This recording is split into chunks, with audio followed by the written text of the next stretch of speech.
Yes. With Go ahead. the schedule, you're saying that you're going to play on Thursdays and Fridays. Thursdays, I can see is an open option. Fridays, you're going up against high school football, which is very popular, especially around these parts. Right. How do you justify playing on Friday night as opposed to just keeping one day locked down for the first season, just to be on the ground? Sure. I think Friday nights are a good opportunity for us because it allows us to work with some of the high schools in the markets where we're going to play. There may be opportunities for the high school game to be played before our game and our game being played following the high school game. So I think in a lot of the markets that we've talked to, for example, in the Las Vegas market, we've talked about assisting in some of the busing costs and transportations because so many high schools now are finding that games are being canceled because of budget cuts. And they've welcomed the fact that we've come into those markets. Some of our teams going forward are actually going to train at some of those high school fields. So we're going to run sports camps with our coaches for high school coaches. We expect to have bands and things at our games. So I think while those will be the regional televised games, I think there is an opportunity for us. And I think the other thing is that, candidly, the NFL is precluded from playing on Friday nights. And with that open day on the schedule, you're finding more and more colleges seeking to play on Friday nights as well. So what the networks have told us is that that's a viable time for them to get good ratings and have welcomed us. So I would say the primary focus of our games is to be televised nationally in high definition on Thursday, sprinkled in with some games on Friday. What's the status of the playing venue that you plan to use here in Orlando? We intend to play at the Citrus Bowl here in Orlando. And we're very excited about it. The mayor actually came and spoke at our Sunday night meeting and welcomed our ownership group and our staff here to the city. He's been terrific, and he's been a big proponent, as you know, of the renovation of the Citrus Bowl. We think it's going to be an outstanding facility for us. We have opportunities to do other events outside of the regular games here in Orlando that we're contemplating right now because of the good weather, particularly in the February, March, April period when we'll be doing some work. So I think for a number of reasons, Alan Johnson, another person from the venue there, has been terrific, was here at our meetings today. So we've developed a terrific relationship with the people here in Orlando and really excited about the opportunities. Mike, expand on that for a second. I understand your goals to get a facility like that and be able to pack it. You're well aware of the television image. Yes. And it never is sold well when a stadium of 70,000 people has 15,000 on it. Just speak of yours, DCM drawing 25, 30, it's a great crowd, it's still half empty. Right. Is that a concern of yours, facilities where a television set shows an empty stadium? Yeah, I think that one of the reasons we chose most of the venues that we chose was because they were much smaller size than the Citrus Bowl. If you look at where we're playing, either at AT&T Park or at Sam Boyd Stadium out in UNLV, or even some of the other venues where we're playing, they tend to be around the 35 to 45,000 size venue, which we think is the appropriate size. But we also know that football is a hotbed in Florida, and we think that we can ease our way into a situation with Orlando, and if at some point we decide to play our championship game here, then having the larger venue really does serve our purposes. So we know that there's going to be some renovation done that is underway, and that may limit to some degree some of the available seats just by necessity. So we're mindful of that. It's an important part, and we'll look at it. I mean, hopefully we'll have a good enough crowd that it won't, but we've looked at other ways to kind of seat the stadium so that from the camera's eye the game will still look well. Yes? Mike, what's the void that you feel you're trying to fill as far as football? Fans and people like Orlando who are not necessarily fans of Tampa Bay or Jacksonville, that don't feel a sense of ownership of a team in this area. Fans who appreciate professional football at a very high level, who don't have the luxury of paying NFL prices, that can appreciate a $20 average ticket price to take their children to a game.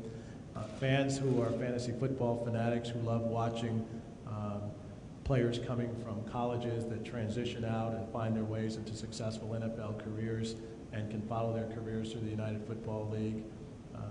I think there are a number of people who fit into that category. Also new markets. There are a number of underserved minority markets that traditionally are not advertised to in terms of attending professional football games.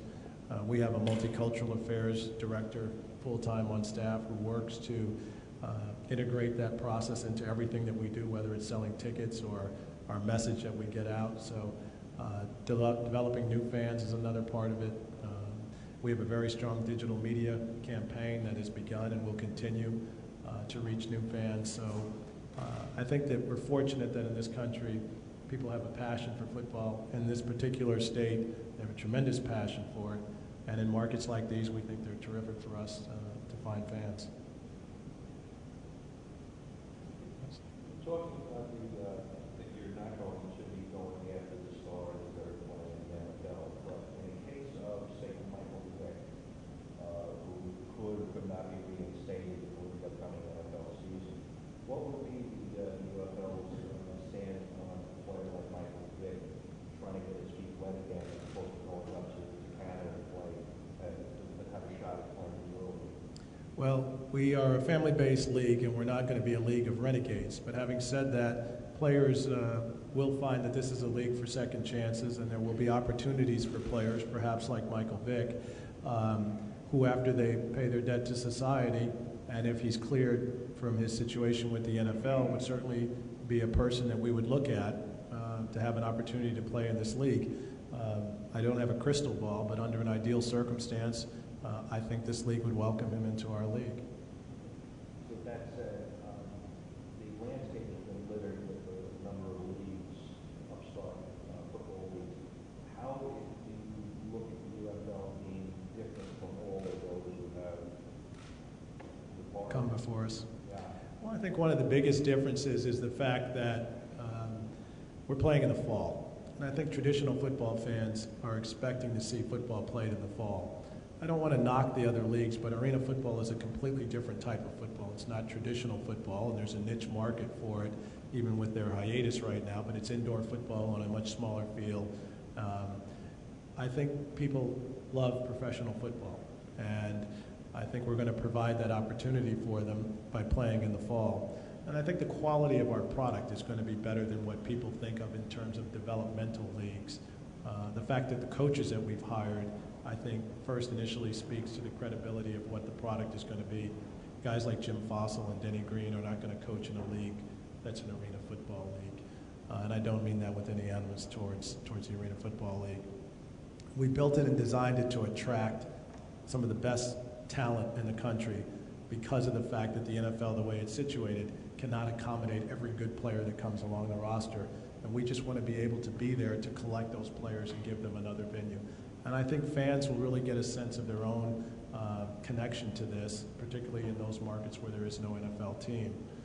We're funded very well. Bill Hambrick and Paul Pelosi and the other ownership group, Tim Armstrong, the president of AOL, are people who not only have the capital to support this, but have been involved in professional football themselves. Bill Hambrick was one of an original investor in the Oakland Invaders in the USFL, so it's not just guys that got enough money to buy a G6 and thought this would be a neat thing to do. They're people who come from the financial world. They're very credible people who stand on their own right, who look at this first and foremost as a financial business model that has to make sense and not just something they're looking at to get kicks. So we have the elements all in place. Guys like Frank Vuno and other people that we have, our chief operating officer, who have 30 years experience in this business, who have come on board and are excited about being a part of this. That speaks volumes, I think, to why our league is going to be different than the others. And I think I'm told I have time for one more question. Commissioner, how will the players be assigned to the teams? Will you have a draft or tryouts, or how will that happen? For the first year, the players will be selected by the individual teams, and there will not be a college draft. We have created a regional system where 8 teams collectively are aligned with each of the 4 teams. So, for instance, in Orlando, they are aligned with the AFC and NFC South. And so all of the teams that come from the AFC, NFC South are going to be the primary teams that the Orlando team will first select from with its players. It doesn't mean that it only can sign those players, but they have first priority on all players that come from those rosters. The team from New York has the AFC, NFC East, and so forth. So there's a regionalization to it. The league will also scout and give a certain evaluation on each player, and then the teams will select from those A players, B players, and C players. So the dispersal is still going to primarily be in the hands of the individual teams. Well, thank you all very much. I think next up is Coach Dennis Green.